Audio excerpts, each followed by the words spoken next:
Assalamualaikum warahmatullahi wabarakatuh. Alhamdulillahi rabbil alamin alladzi yuhibbul muhsinin wa yarfa'u darajatil muttaqin. Ashhadu an la ilaha illallah wahdahu la syarikalah wa ashhadu anna Muhammadan abduhu wa rasuluh la nabiyya ba'dah. Allahumma salli ala Muhammad wa ala alihi wa ashabihi wa man tabi'ahum bi ihsanin ila yaumiddin. Qala Allah ta'ala fi kitabil karim, a'udzu billahi minasy syaithanir rajim. Bismillahirrahmanirrahim. Inna akramakum indallahi atqakum, innallaha alimun khabir. Jamaah yang dirahmati oleh Allah, mari kita senantiasa terus bersyukur kepada Allah karena Allah telah memberikan nikmatnya yang sangat banyak kepada kita. Nikmat sehat, nikmat waktu luang, nikmat bisa ngaji seperti malam ini. Patut kita syukuri karena orang yang hadir ke majelis ilmu itu akan dimudahkan Allah, menurut Nabi akan dimudahkan Allah untuk menuju surganya. Sesuai dengan hadisnya, barang siapa yang berjalan menuntut ilmu, ngaji, hadir ke majelis ilmu, maka Allah akan memudahkan jalannya menuju surga. Syukur alhamdulillah Allah menolong kita sehingga kita bisa istiqomah hadir ke majelis ilmu seperti ini. Semoga Allah terus menolong kita agar kita istiqomah ngaji, istiqomah hadir ke majelis ilmu hingga kelak kita dicabut nyawa. Semoga dalam keadaan husnul khotimah. Kalau perlu meninggal saat ngaji, Jadi hingga apa, kita pastilah kalau kita meninggal saat ngaji pasti meninggal dalam keadaan husnul khotimah. Ibu bapak, saudara-saudara yang dirahmati oleh Allah, saat perang Yarmuk akan berakhir. Jadi perang Yarmuk itu perang antara Romawi. Waktu itu negara superpower itu ada dua, yaitu Persia dan Romawi. Itu dua-duanya berhasil ditaklukkan oleh tentara Islam. Ketika perang Yarmuk, yaitu perang antara umat Islam dan Romawi, setelah pasukan Romawi itu mundur karena serangan dari pasukan berani mati yang dipimpin oleh Ikrimah bin Abu Jahal. Namanya itu kamu kalau bapak dan ibu perhatikan, Ikrimah bin Abu Jahal, terakhirnya itu bin Abu Jahal. Abu Jahal itu gembongnya orang kafir yang sangat memusuhi Islam, tapi anaknya ternyata pahlawan dari umat Islam. Jadi setelah dipukul mundur, Ikrimah ini seperti orang yang tidak sama sekali tidak punya rasa takut gitu. Maka saudara sepupu dari Ikrimah ini, yaitu Khalid bin Walid, ternyata sepupunya juga Khalid bin Walid, ya, luar biasa keluarga ini berarti. Khalid bin Walid ini terkenal sebagai panglima perang Islam yang tidak pernah kalah, Nah, Khalid bin Walid ini mencari Ikrimah sepupunya, ya. Ternyata di pasukan yang masih hidup itu nggak ada Ikrimah. Dicarilah di tempat-tempat orang yang pahlawan yang meninggal itu. Ternyata memang ada Ikrimah sedang tergeletak luka parah itu. Luka parah. Di sekitarnya itu, di dekatnya Ikrimah itu ada sahabatnya Ikrimah yang juga sedang luka parah, yaitu Al-Haris bin Hisham dan Ayash bin Abi Rabi'ah. Maka Al-Haris ini minta minum, ya, karena kehausan kepada orang yang selamat saat itu. Setelah dibawakan minum, Al-Haris ini melihat Ikrimah sedang seperti sekarat itu, kehausan itu. Maka Al-Haris ini tidak jadi minum, ya, tidak jadi minum. Dia bilang, berikan minuman itu ke Ikrimah. Nampaknya dia lebih membutuhkan. Setelah mau dikasih minum Ikrimah melihat Ayash yang sepertinya juga sekarat, nampaknya dia juga kehausan, maka Ikrimah bilang, berikan kepada Ayash. Nampaknya dia lebih membutuhkan dibandingkan saya. Ternyata orang tadi membawa minum ke Ayash. Setelah mau diminumkan, Ayash bilang, demi Allah, saya tidak mau minum, kecuali orang yang pertama meminta minum tadi sudah meminumnya. Maka orang yang tadi itu membawa ke yang pertama tadi, yaitu Al-Haris. Ya. Begitu sampai di tempatnya Al-Haris, ternyata Al-Haris sudah wafat, sudah gugur. Maka yang bawa minum tadi segera menuju Ikrimah. Ternyata Ikrimah juga sudah gugur, sudah wafat. Maka segera orang yang bawa minum ini datang ke Ayash. Ternyata yang Ayash juga sudah gugur. Jadi mereka itu tidak sempat minum air dunia. Dan insya Allah mereka bisa minum air-air dari surga. Kenapa? Karena mereka bertiga, mereka yang bersahabat ini, pahlawan perang Yarmuk yang gagah perkasa ini, mereka mati syahid bersamaan. Dan itu tadi yang yang pantas kita tiru, yaitu selalu mengedepankan kepentingan orang lain dibandingkan dirinya, padahal dirinya sangat butuh, sangat membutuhkannya. Ibu bapak, saudara-saudara yang dirahmati oleh Allah, sebelum masuk Islam, Ikrimah ini menjadi tentaranya orang kafir. Bahkan Ikrimah ini sempat ikut di perang Badar, perang Uhud dan lain sebagainya sebagai tentara orang kafir, tentaranya orang kafir. Dan Ikrimah ini adalah putranya Umar bin Hisham, ya, atau lebih terkenal dengan Abu Jahal. Abu Jahal ini oleh Nabi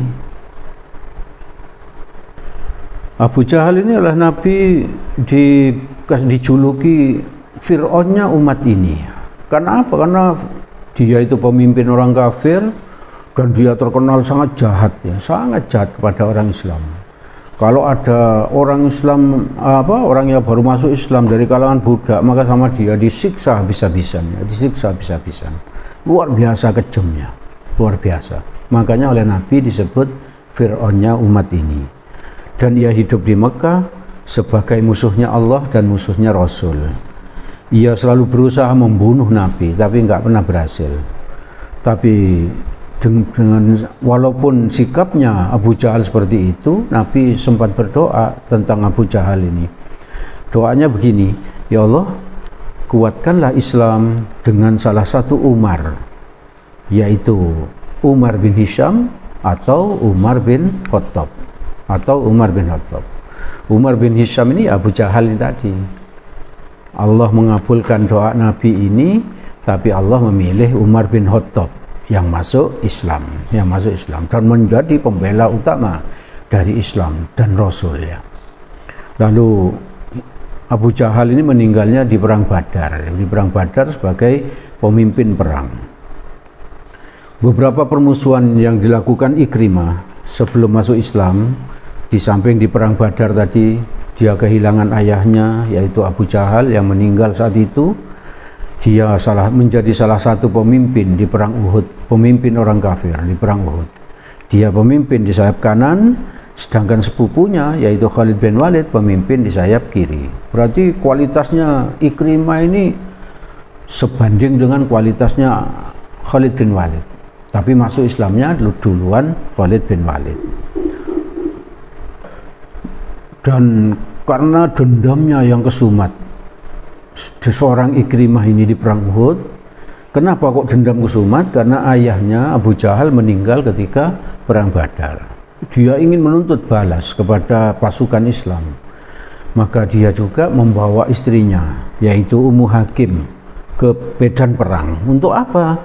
Bersama Hindun binti Utbah menyemangati, memukul lebana, Lalu terus dia bernyanyi, menyemangati tentara-tentara kafir agar agar mereka tidak mundur, ya. Agar mereka tidak mundur. Jadi saking dendamnya, istrinya pun dibawa ke medan perang oleh Ikrimah ini. Lalu permusuhan yang lain yang dilakukan Ikrimah kepada orang Islam sebelum dia masuk Islam di perang Khandaq, atau perang Khandaq ini juga disebut perang Al-Ahzab. Sebagaimana kita tahu, perang Khandaq ini umat Islam memakai strategi bertahan di kota Mekah, ya di kota Madinah. Dengan cara apa? Di sekeliling kota Madinah dibuatkan parit yang sangat lebar, gitu. Sehingga pasukan orang kafir yang saat itu sangat banyak bekerja sama dengan Yahudi Madinah itu tidak bisa masuk ke kota Madinah. Walaupun peralatan perangnya lengkap, mereka tidak bisa masuk karena ada parit yang sangat lebar. Tidak bisa masuk. Yang bisa mereka lakukan hanya mengepung begitu saja. Mengepung di sekitar Madinah. Tidak bisa masuk. Nah, akibatnya apa? Mereka dilanda kebosanan, mereka kehabisan bekal dan lain sebagainya. Karena memang sangat lama gitu ya. Karena tidak sabar, bosan, maka Ikrimah ini berusaha melompati dengan kudanya, melompati parit itu. Setelah memang berhasil dia, karena memang dia ahli menunggang kuda. Berhasil, maka dihujani anak panah oleh umat Islam. Maka dia lari tunggang langgang, terbirit-birit gitu ya. Jadi semangatnya luar biasa dalam rangka memusuhi Islam. Lalu ketika penaklukan kota Mekah ini berarti tahun 8 Hijrah, itu Ikrimah belum masuk Islam. Bahkan pemimpin kafir yaitu Abu Sufyan saat itu sudah tidak mau melawan Nabi lagi, tidak mau melawan. Ketika Nabi membawa tentaranya untuk menaklukkan Mekah, Abu Sufyan tidak melakukan perlawanan, dan tokoh-tokoh lain tidak ada yang melakukan perlawanan. Memang Nabi waktu itu bersabda kepada orang-orang kafir itu, yang masuk ke rumahnya menutup pintu dia aman, katanya Nabi. Siapa yang masuk ke rumahnya Abu Sufyan maka dia aman. Gitu. Kenapa kok Nabi bilang gitu? Karena Abu Sufyan kan seorang pemimpin. Tidak boleh seorang pemimpin terus dihina di depan rakyatnya, itu nggak boleh. Maka Nabi tetap walaupun musuhan sama Abu Sufyan tetap mengangkat derajatnya, yaitu dengan cara seperti tadi itu, yang masuk ke rumahnya Abu Sufyan dia aman. Itu menunjukkan Nabi itu tetap menghormati Abu Sufyan, sehingga Abu Sufyan tidak merasa malu. Tapi Ikrimah tetap melakukan perlawanan. Ikrimah bersama pasukannya. Terus dia dihadapi oleh saudara sepupunya yang sudah lama masuk Islam, yaitu Khalid bin Walid. Dan pasukan dari Ikrimah ini berhasil dikalahkan oleh pasukannya Khalid bin Walid. Dan Ikrimah sendiri, karena dijatuhi hukuman mati oleh Nabi, karena memang permusuhannya sangat keras itu, dijatuhi hukuman mati. Maka Ikrimah melarikan diri agar selamat dari hukuman mati. Ibu bapak, saudara-saudara yang dirahmati oleh Allah, setelah peristiwa penaklukan Mekah itu, istri Ikrimah ini yaitu Ummu Hakim masuk Islam. Istrinya masuk Islam. Setelah masuk Islam, Nabi masih ada di Mekah. Waktu itu belum kembali ke Madinah, masih ngatur-ngatur segala sesuatunya di Mekah karena baru ditaklukkan. Antara lain menghancurkan patung-patung dan lain sebagainya gitu. Maka istrinya Ikrimah ini yaitu Ummu Hakim menghadap kepada Nabi. Dia minta perlindungan dan dia minta keamanan untuk suaminya Ikrimah. Maka karena insting kenabiannya Nabi, Ikrimah ini pasti masuk Islam, maka Nabi bilang kepada istrinya, kepada istri Ikrimah, Ikrimah aman ya, dia aman. Silakan dia kembali ke sini. Maka istrinya itu karena sewenang sekali, dia kejar Ikrimah yang melarikan diri. Ikrimah itu sudah mau melarikan diri ke negeri Yaman. Dia kejar Terus ternyata apa? Alhamdulillah takdirnya Allah, Ikrimah berhasil disusul. Istrinya berusaha meyakinkan Ikrimah, lalu Ikrimah berhasil diyakinkan kalau Nabi sudah mengampuni dia dan Nabi menjamin keamanannya. Maka Ikrimah kembali ke Madinah, ke Mekah, menemui Nabi, hendak menemui Nabi. Sebelum Ikrimah itu sampai, Nabi itu insya Allah sudah diberitahu oleh Allah melalui malaikat-malaikat, bisa jadi Nabi sudah tahu kalau Ikrimah itu mau kembali. Maka Nabi bersabda kepada para sahabat, sabdanya begini, Ikrimah bin Abu Jahal akan datang kepada kita sebagai mukmin dan muhajir. Karena itu janganlah kalian memaki ayahnya. Ayahnya itu tadi siapa? Abu Jahal, ya, gembongnya orang kafir, pemimpin orang kafir yang selalu ingin membunuh Nabi. Begitupun Nabi masih bilang apa? Jangan disinggung-singgung tentang ayahnya. Katanya untuk apa? Untuk menghormati Ikrimah. Luar biasa Nabi, luar biasa. Sebab memaki orang yang sudah meninggal, Abu Jahal saat itu sudah meninggal, memaki orang yang sudah meninggal, maka berarti menyakiti orang yang familinya yang masih hidup, kata Nabi. Maka kalau ada orang yang sudah meninggal itu jangan kita maki-maki, jangan kita saksikan kejelekannya, karena hal itu apa? Bisa menyinggung perasaannya, anaknya yang masih hidup atau familinya yang masih hidup. Dan orang yang meninggal itu tidak mendengar cacianmu, gitu. Jadi intinya Nabi tidak membolehkan para sahabat untuk menyebut-nyebut tentang Abu Jahal untuk menghormati Ikrimah. Lalu Ikrimah menghadap Nabi, Nabi menyambutnya dengan hangat, ya, bukan dengan permusuhan, tapi dengan penuh keakraban, dan yakinlah bahwa Nabi itu sudah mengampuni Ikrimah. Maka Ikrimah menyampaikan kalimat 2 syahadat di depan Nabi. Masuk Islamlah dia.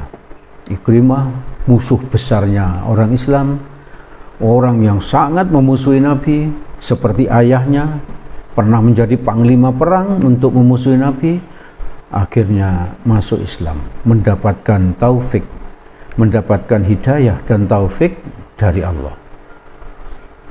Lalu setelah itu, setelah mengucapkan 2 kalimat syahadat tadi, Ikrimah memohon kepada Nabi, meminta kepada Nabi agar Nabi memintakan ampun kepada Allah, agar Nabi mendoakan Ikrimah untuk memohonkan ampun kepada Allah atas dosa-dosanya selama ini. Dia kafir, dia memusuhi Islam, dia musuhi Nabi, dia membunuh banyak orang Islam. Maka Ikrimah meminta agar semua dosanya itu diampuni oleh Allah. Maka Nabi memperkenankan permohonan Ikrimah ini, ya. Nabi berdoa agar apa? Agar Ikrimah diampuni segala dosanya. Dan memang orang yang kafir itu begitu dia masuk Islam, baca syahadat, semua dosa masa lalunya diampuni oleh Allah. Semua dosa masa lalunya diampuni oleh Allah. Lalu Ikrimah berjanji kepada Nabi, demi Allah, ya Rasulullah, kata Ikrimah, tak 1 sen pun dana yang aku keluarkan untuk memusuhi agama Allah di masa lalu, melainkan mulai saat ini saya tebus dengan dana yang jauh lebih besar, dengan dana yang berlipat ganda, untuk memusuhi orang kafir, untuk memusuhi orang musyrik, demi agama Islam. Demi Allah, wahai Rasulullah, tidak 1 nyawa pun dari nyawa orang Islam yang saya bunuh ketika saya kafir dulu, melainkan aku tebus dengan nyawa orang kafir, dengan nyawa orang musyrik setelah ini. Itu luar biasa, semangatnya luar biasa. Walaupun dia anaknya orang yang betul-betul musuh Islam, Fir'aunnya umat ini, tapi begitu dia dapat hidayah dan taufik, maka dia menjadi pembela utama langsung, ya, menjadi pembela utama. Dan dibuktikan oleh dia Di peperangan berikutnya itu, peperangan berikutnya, dia tidak pernah absen untuk ikut peperangan membela agama Islam. Dan puncaknya terjadi di perang Yarmuk tadi. Karena memang jumlah tentara yang tidak berimbang, tentaranya Romawi itu sangat banyak, tentara umat Islam itu sedikit, dan peralatan perangnya juga canggih karena dia negara superpower. Maka umat Islam waktu itu terkepung oleh apa? Oleh pasukan Romawi. Di saat itulah siapa ini? Ikrimah ini mengambil inisiatif, memanggil beberapa tentara-tentara yang berani mati. Bahkan dia minta baiat kepada orang untuk apa? Siapa yang bisa membaiatku atas kematianku? Jadi dia sudah siap mati dengan seperti itu. Maka berkumpullah 400 tentara Islam yang gagah perkasa di bawah pimpinan Ikrimah ini mau menyerang Romawi. Panglima perang saat itu yaitu Khalid bin Walid menghadang Ikrimah. Dia bilang, "Wahai Ikrimah, kamu jangan mengorbankan dirimu sendiri." Ikrimah bilang, "Wahai Khalid, kamu sudah masuk Islam sangat lama sudah. Jadi jasamu untuk Islam sudah banyak.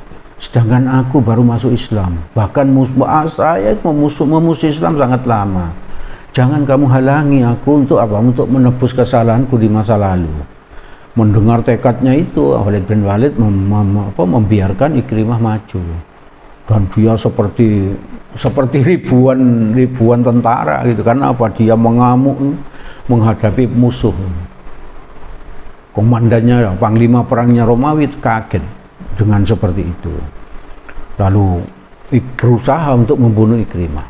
Setelah Ikrimah berhasil dilumpuhkan, maka apa? Sahabat-sahabat dari Ikrimah bukannya takut, tapi malah merangsek ya. Sambil mengatakan apa? Allahu Akbar, Allahu Akbar, Allahu Akbar. Mereka makin semangat dan akhirnya apa? Pasukan Romawi berhasil dipukul mundur. Dan akhir dari kehidupan Ikrimah itu seperti yang saya kemukakan tadi itu, meninggal di saat apa? Secara syahid di perang Yarmuk ini. Beruntunglah dia tidak meninggal di saat perang Badar, tidak meninggal di saat perang Uhud, tidak meninggal di saat perang Khandaq. Ya. Karena apa? Karena saat itu dia masih kafir. Ya. Dia masih kafir. Ibu bapak, saudara-saudara yang dirahmati oleh Allah, hikmah dari kisah ini, jadi kisah ini jangan hanya dipelajari begitu saja, tapi diambil hikmahnya ya. Satu, Islam itu tidak memandang latar belakang seseorang, tidak memandang latar belakang seseorang. Walaupun tadinya dia memusuhi Islam, bahkan dia orang yang ingin membunuh Nabi, bahkan dia juga anaknya pemimpin musuh Islam, tapi setelah dia memeluk agama Islam, derajatnya sama dengan umat Islam yang lain. Yang membedakan derajat umat Islam itu adalah takwanya, ya, takwanya. Seperti di Quran surat Al-Hujurat ayat 13 yang saya baca pada pembuka tadi. Sekarang saya baca artinya, sesungguhnya orang yang paling mulia di antara kamu di sisi Allah ialah orang yang paling bertakwa. Jadi bukan latar belakang kita yang dilihat oleh Allah, tapi saat ini yang kita paling bertakwa itulah yang paling mulia. Tidak peduli kita ini anaknya siapa, tidak peduli Allah. Apakah kita ini anaknya kiai, Gus dan sebagainya, atau anaknya maling atau apa. Kalau kita sekarang ini paling bertakwa, maka di hadapan Allah kita pasti paling mulia. Itu hikmah yang pertama yang bisa kita ambil, bahwa Islam hanya memandang manusia itu dari takwanya. Yang kedua, Rasulullah itu sangat bijak ya, sangat bijak. Itu harus ditiru ya. Itu tadi terbukti. Begitu Ikrimah mau datang, Nabi apa? Berpesan kepada para sahabat, dan Ikrimah mau datang, jangan kamu singgung masalah ayahnya ya. Jangan kamu singgung. Jangan kamu ungkit-ungkit dosa ayahnya. Ya, sangat bijak ya, sehingga apa? Ikrimah tidak merasa apa? Disudutkan. Ikrimah merasa terhormat gitu ya. Lalu hikmah yang ketiga, kita bisa meniru Ikrimah. dalam hal apa? Menebus salah dan dosa masa lalu. Bisa jadi di antara kita ini punya dosa masa lalu yang kita rahasiakan dari orang lain. Memang dosa itu jangan apa? Jangan diceritakan ya. Kalau kita menutupi dosa kita, maka Allah akan menutupi itu di akhirat kelak. Jadi jangan bangga kalau kita punya dosa, harus diceritakan. Dulu aku merampok, dulu aku berzina. Ya, jangan. Itu untuk kita sendiri, kita rahasiakan. Kita rahasiakan.